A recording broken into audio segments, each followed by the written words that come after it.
जी ये हम ही है। और आप शायद अब ये सोच रहे होंगे कि हम लोग ये कर क्या रहे हैं। तो चूड़ा लेक देख के जैसे हैं वापसी का सफर शुरू किया तो रास्ते में सोक वैली आती है। तो गाड़ी हमने सोक वैली की तरफ मोड़ दी कि यहाँ आए तो यहाँ देख लेते क्या सीन है। पहले 1 किलोमीटर में तो हमें बिल्कुल भी पता नहीं था कि क्या होने वाला है, लेकिन जैसे ही आखिरी के 1.5 किलोमीटर शुरू हुआ तो आधे किलोमीटर बाद ही हमने 4x4 लगा लिया था। थोड़ा सा सफर और करने के बाद जिम्मी का मैं तो नहीं आगे जाऊंगी।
चढ़ गए ऊपर हैं?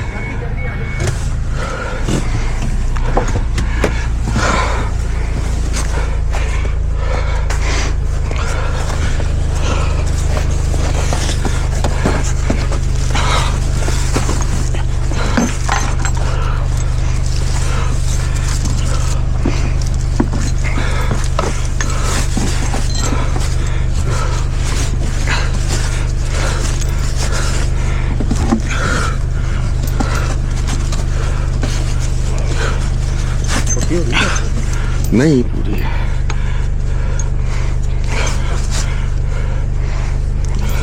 उधर सही करो।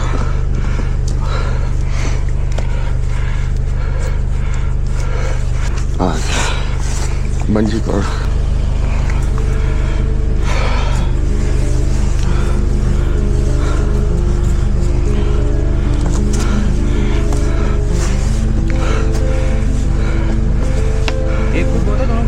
दोनों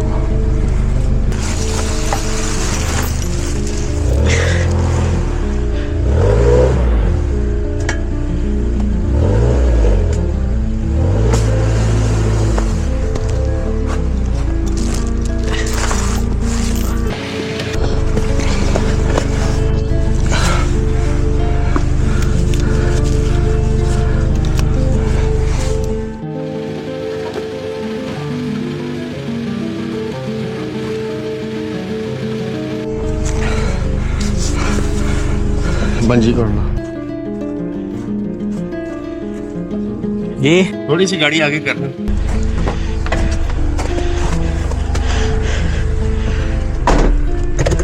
बिल्कुल सुनो सुनो। ले जाओ ले जाओ ले जाओ।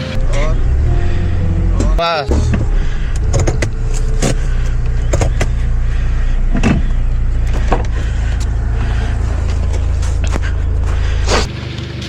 करने का स्वेट तरीका होता है कि यहाँ बर्फ पड़ी होती है तो उसी से फिर हाथ साफ कर लेते हैं। बाकी कुछ इस तरह के लगते हैं। टायर अच्छी टाइट कर दी है।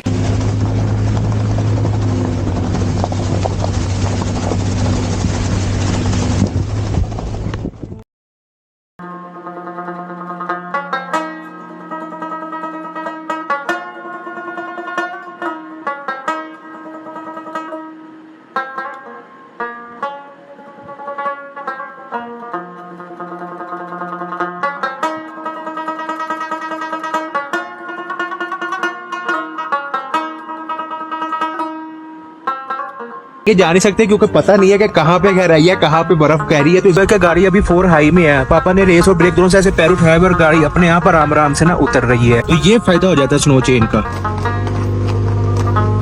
अभी जो हमारी स्टपरी लगी है वो आइस गाड़ी लगी हुई है, लेकिन हमारी मजबूरी है ये दूसरे टायर्स डालना है और इस तरह आराम से उतार रहे हैं। यहाँ पे एक कोरा काम है। आप सुनाए घूमने के लिए जी और सब कह रही है अलग आप सुनाए आगे आबादी है। आबादी है सर। तो आप लोग सर्दी में यहीं रहते हैं? यही रहता सर। हिम्मत है यार आपकी। बर्फ से आगे 2 गाँव और है। जी जी। सगर था। हमें ये था कि नीचे चले जाते हैं आप लोग। हाँ, हम पैदल आते हैं, पैदल जाते नहीं, अब सर्दियों में यहीं रहते हैं या नीचे हैं। जाएंगे? यहीं रहते चले, और सब खैरियत है? शुक्र। अल्लाह ताला खुश रखे आपको, बड़ी मेहरबानी। हैं। ठीक है। बहुत मुश्किल बच गए। तो यहाँ से 26 किलोमीटर हमने पीछे जाना था रेडियो पाकिस्तान चौक की तरफ, फिर वहाँ से मजीद 16 किलोमीटर सफर करने के बाद ये सतपारा चौक आता है और यहाँ से ये सीधा रास्ता जो है देवसाई की तरफ जाता है। लेकिन हम लोग भूल गए थे कि शाम हो जाएगी और विंटर्स में आप लोगों को तो पता है कि ब्लैक आइस जो है वो इन एरियाज में कितना तंग करती है और हमारे साथ भी कुछ ऐसे ही हुआ। हम भूल गए थे कि देवसाई जाने के लिए हमें मुसलसल चढ़ाई करनी पड़ेगी सतपारा डैम से पहले, और वो डैम के पास चढ़ाई तो होती लेकिन जो ये ब्लैक आइस होती है ये इतना खतरनाक हो जाता है रास्ता कि यहाँ से सतपारा डैम तक जाना जो है ना वो बड़ा मुश्किल हो जाता है। नॉर्मली लोग सतपारा डैम तक जाते हैं, कोशिश करके कार पे यहाँ पे ना ही आए। बेहतर ये कि अगर आपने सतपारा डैम और लेक देखनी है तो जीप पे आ जाए, वो ज्यादा बेहतर है।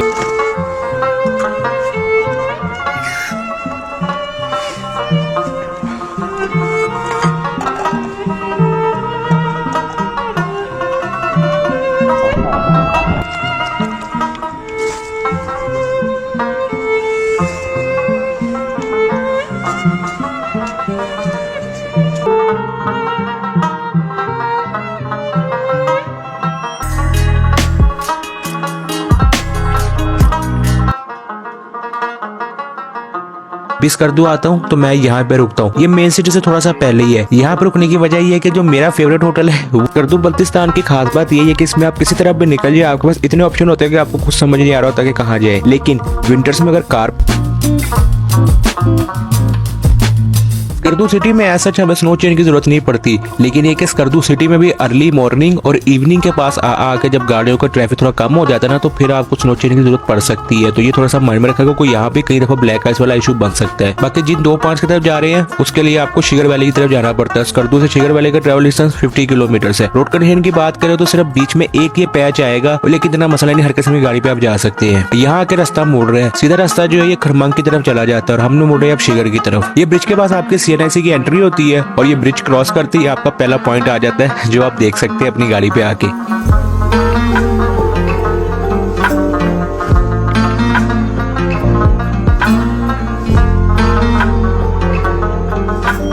कहते हैं, वो सिर्फ इस बर्फ की वजह से ही कहती है। सरफरंगा डेजर्ट का स्कर्दू सिटी से ट्रैवल डिस्टेंस जो है वो 29 किलोमीटर है और यहाँ से मजीद 17 किलोमीटर ट्रैवल करने के बाद आप ब्लाइंड लेक पे चले जाते हैं। ब्लाइंड लेक तक जो रोड कंडीशन है ना वो बड़ी बेहतरीन है और जैसे आप सरफरंगा डेजर्ट से आगे जाते हैं तो वैसे ये वैली जो है ये खुलती जाती है। 11 किलोमीटर के बाद ये एक मोड़ आता है, ये मोड़ लेते कच्चा रास्ता शुरू हो जाता है और ब्लाइंड लेक तक किस तरह का कच्चा रास्ता है। यहाँ से 6 किलोमीटर ब्लाइंड लेक है, 6 किलोमीटर आपने इस कच्चे रास्ते पे सफर करना है। लेकिन इतना इशू नहीं है, थोड़ा सा आगे जाके बर्फ भी आई थी लेकिन ब्लैक आइस वाला इशू नहीं बना। हर किस्म की गाड़ी पे आप इजीली ब्लाइंड लेक तक जा सकते हैं, कोई भी इशू नहीं होगा। यहाँ पे कोई भी नहीं है, सारा कुछ यहाँ से बंद करके चले गए हैं।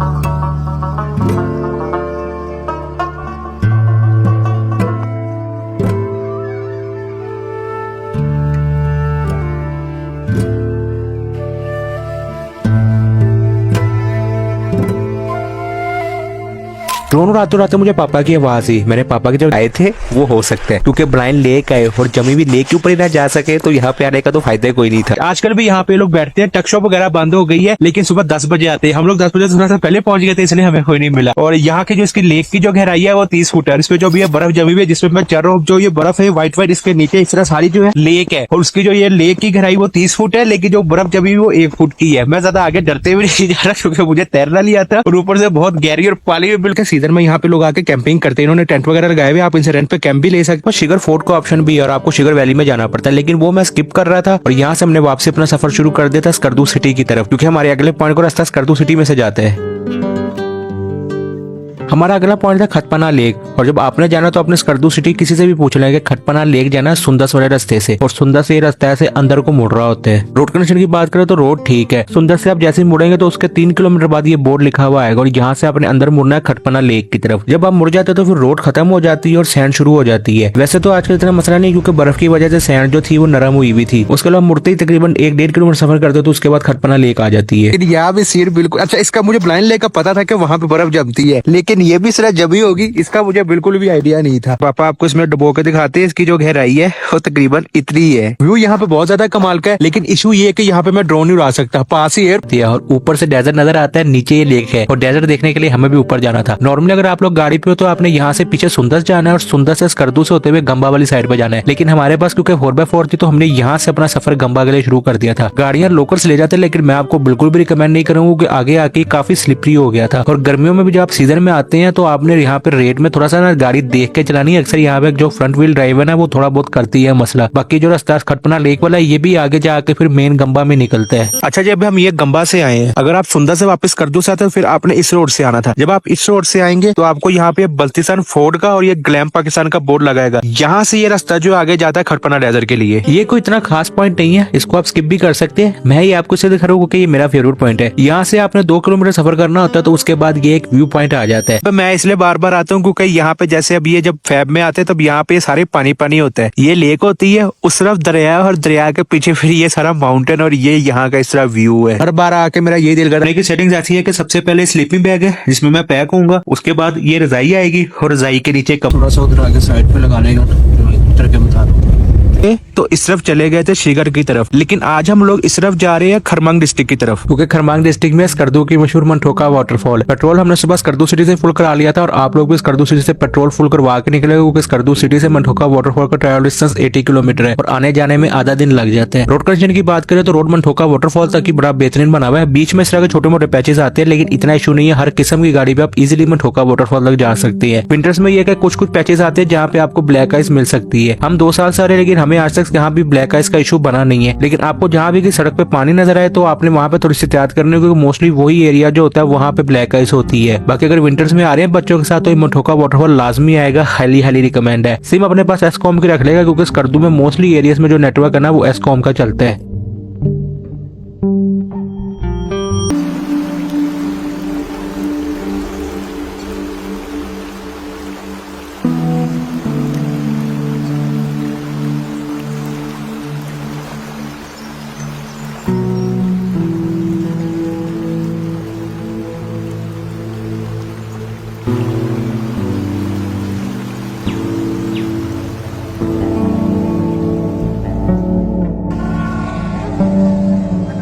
इधर नहीं,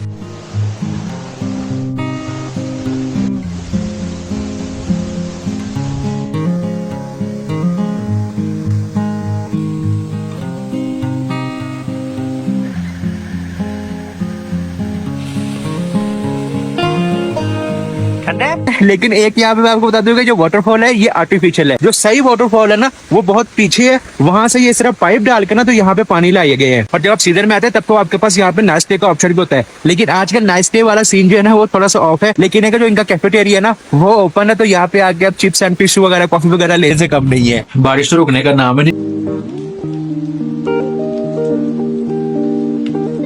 ये यहाँ का लोकल डोडो सूप है। मैं वैसे सूप का इतना शौकीन, पास से छोटा चूल्हा है तो इस पे हम गर्म कर लेते हैं, लेकिन आप अपने साथ थर्मास ले आएगा और होटल वाले से पानी गर्म करा कर तो इस्तेमाल करते हैं, इसका पूछते हैं। तो ये इजीली ऑनलाइन मिल जाता है। तो ये मैंने रिसेंटली नया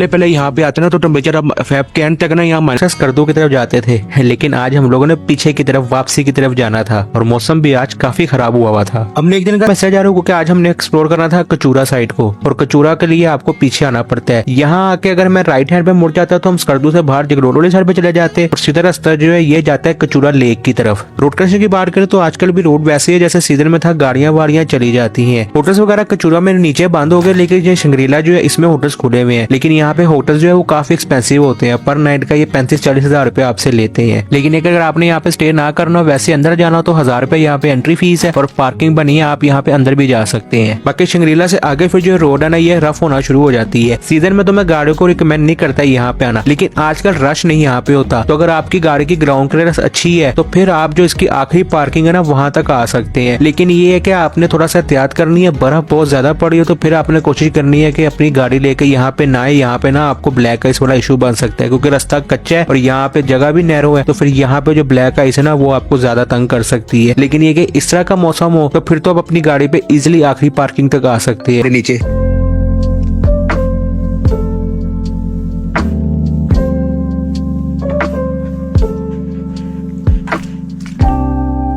ये तकरीबन सारा इसी तरह का रास्ता है, इस वजह से फिर जरा